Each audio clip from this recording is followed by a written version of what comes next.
आप कहते हो कि प्रेम का अर्थ है कि कोई हर क्षण आपके पास ना बैठा रहे। मैं समझ सकता हूँ और इस बात को मैंने चैतन्य चरितामृत में सुना। आपनार प्रीति वांछा तार नाम काम, कृष्णेर प्रीति वांछा तार नाम प्रेम। कि अगर अपने लिए ही खाली सोचते रहेंगे तो वो काम है और सामने वाले के लिए सोचेंगे तो वो प्रेम है। जब हम सामने वाले के लिए सोच रहे हो, उसकी इंद्रियों को तृप्त करने का प्रयास कर रहे हो, प्रेम है। अपनी इंद्रियों को तृप्त करने का प्रयास कर रहे हो तो काम है। इसको कंसिस्टेंसी से कैसे अपने जीवन में उतारा जाए?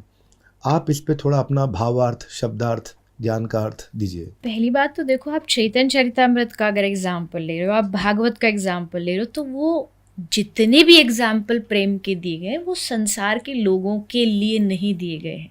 ये पीएचडी की पढ़ाई है, इसको केजी के बच्चे नहीं पढ़ सकते। और आज के जहाँ स्वार्थ लाग रही सब प्रीति सुरमुंजनी सबकी ये रीति, वहाँ ये दुनिया में कहीं ना कहीं स्वार्थ है। और मैं कहती हूँ ये स्वार्थ होना गलत भी नहीं है। अगर दुनिया में स्वार्थ नहीं होता तो दुनिया नहीं चलती, ये दुनिया कब की तबाह हो चुकी होती।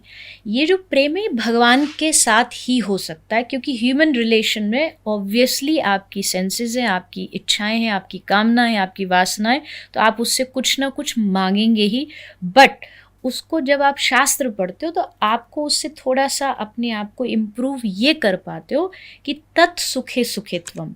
100% नहीं, पर कम से कम 5-10% तो ऐसा होना कि आप, मैं तुमसे प्रेम करता हूँ, तुम्हारे सुख में मेरा सुख है। जहाँ तुम्हारी इच्छा है वो मेरी इच्छा है, जो तुम चाहते हो वो हम चाहते हैं।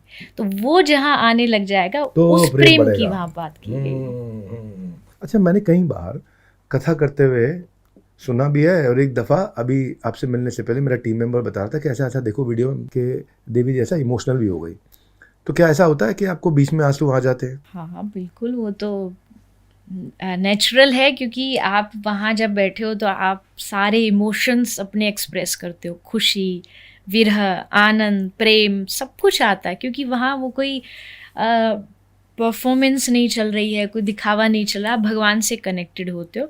और शास्त्र में लिखा है, भागवत में स्पष्ट लिखा है, कथा एंटरटेनमेंट के लिए नहीं है, कथा एनलाइटनमेंट के लिए है। जब तक आप बोलते बोलते कथम बिना रोम हर्षम द्रवशा चेतसा बिना, जब तक आपका कंठ नहीं रुंध जाए, आंखें भीग न जाए, भगवान की याद में आप डूब ना जाओ, तब तक वो कथा नहीं है। सिर्फ वो कहने का एक प्रवचन मात्र ना रह जाए। आप भगवान से कनेक्टेड फील करो। जब आप किसी से दूर हो, मैं किसी से प्रेम करती हूँ और वो मुझसे बहुत दूर है, तो उसकी याद में आंसू भी आएंगे। और वो कोई दिखावा नहीं है। कई बार लोग कह देते हैं अरे ये तो दिखाने के लिए करते हैं। दिखाने के लिए बहुत ऑप्शन है हमारे पास, लेकिन आप उस जोनर में चले जाते हो, आप उस भाव में चले जाते हो, वृंदावन में राधा रानी की बात में, कि फिर अपने आप आपको वो चीज़ कंट्रोल नहीं हो पाती। और वो कथा ही नहीं है जहाँ वे भगवान के स्मरण से उनके से विरह